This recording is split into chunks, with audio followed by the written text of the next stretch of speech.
What sold? Day 148. The first sale of the day is a really good one. It's this pair of G-Star Raw pants in a men's 34 by 36. These are corduroy pants, and they do have that arc design where it has like this weird shaped arcing out legs.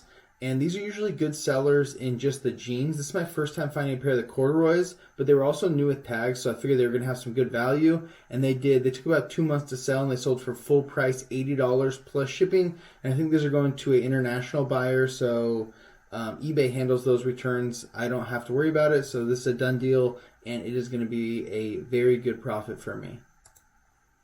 Sale number 2 is this pair of Hurley Phantom board shorts in a men's size 36. These sold in 9 months for a best offer of $8 plus shipping. I remember about a year ago I was picking up a bunch of board shorts prior to summer, thinking that I was going to sell them all for around 15 to 20 bucks and make a good amount of profit. That didn't happen with a lot of them. A lot of them sat around way too long. I picked up too many basic brands and just basic board shorts.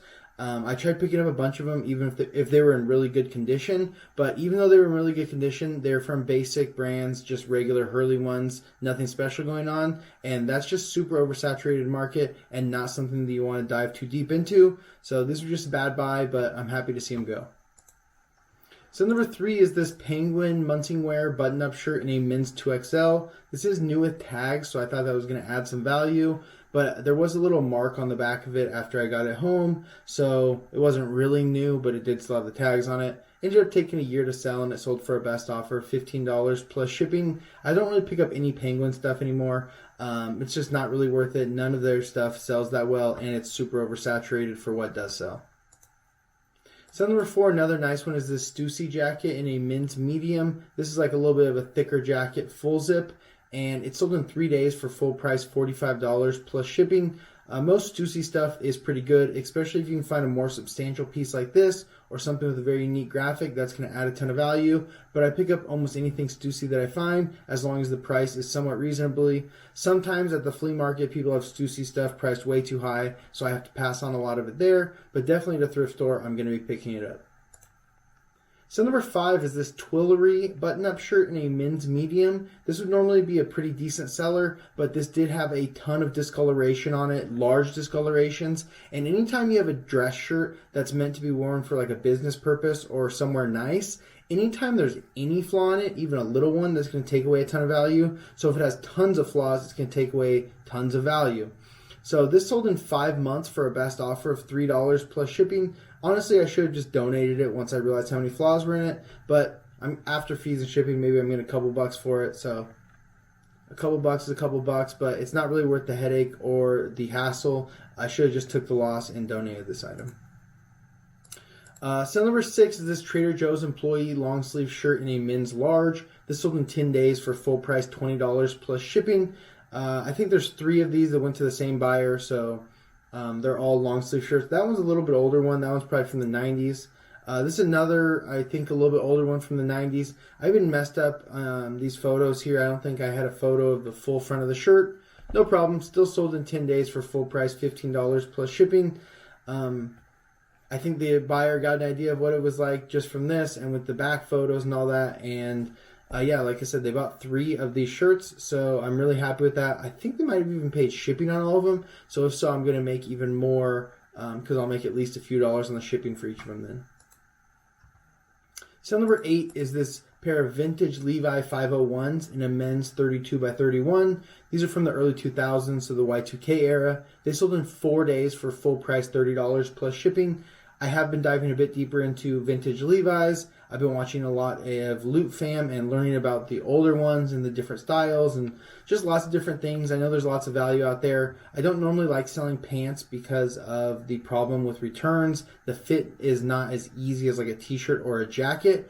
But one thing that I have been doing when I've been listing my, especially the vintage Levi's, I'm not even including the size tag size in the title at all. I'm only including the measurement size. So if it's tagged at a 34-32, measures at a 32-30, then I'm just including 32-30 in the title.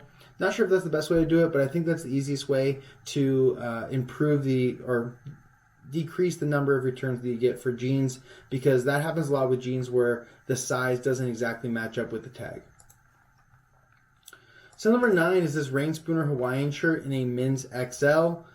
This took about a year to sell, and it sold for a best offer of $20 plus shipping. This is actually one of the 10 rain spooners that I recently relisted, so it's only been listed for maybe a week at the most, and I think that it was even priced lower than this before I relisted it because it was on maybe a 33% off discount or a 50% off discount.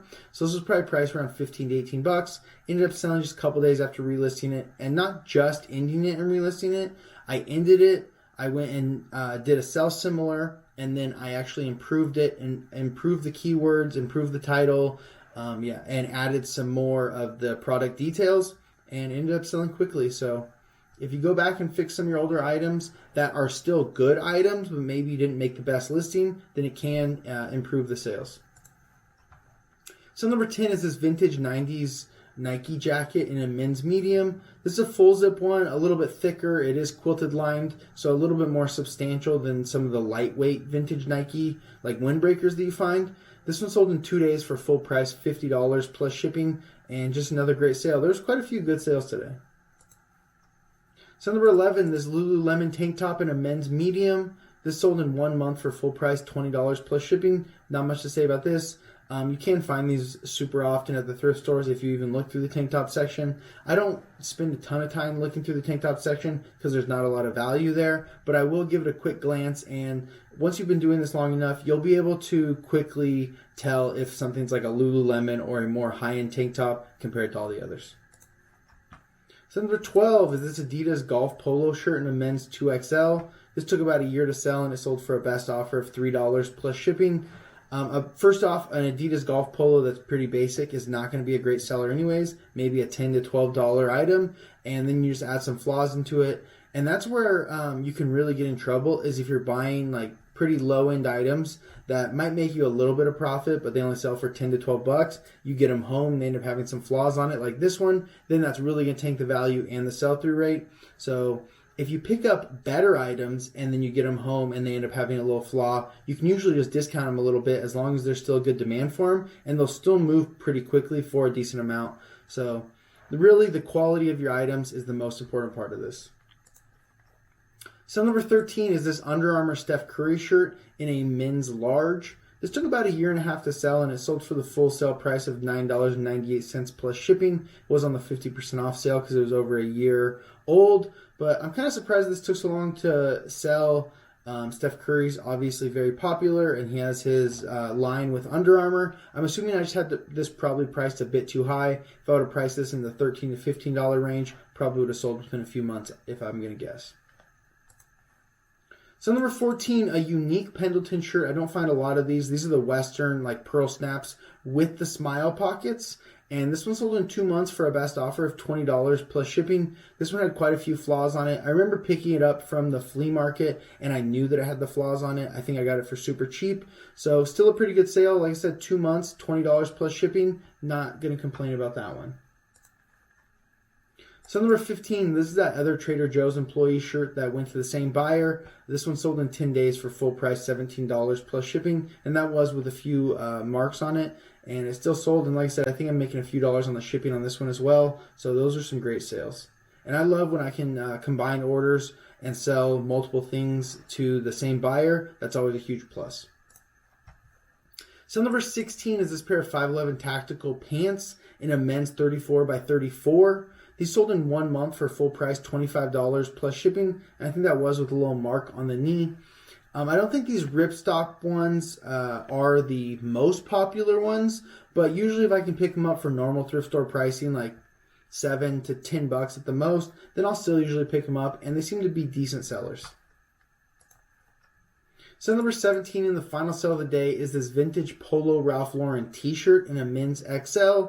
This did have a few flaws on it, but I think it was from the 90s, so it still had quite a bit of value. Took a little while to sell. It sat around for 6 months, but it sold for a best offer of $20 plus shipping, and that's pretty good just for a basic t-shirt. That's it for the sales today. Thank you guys so much for watching. I'll see you tomorrow for day 149 of the What Sold series. Peace.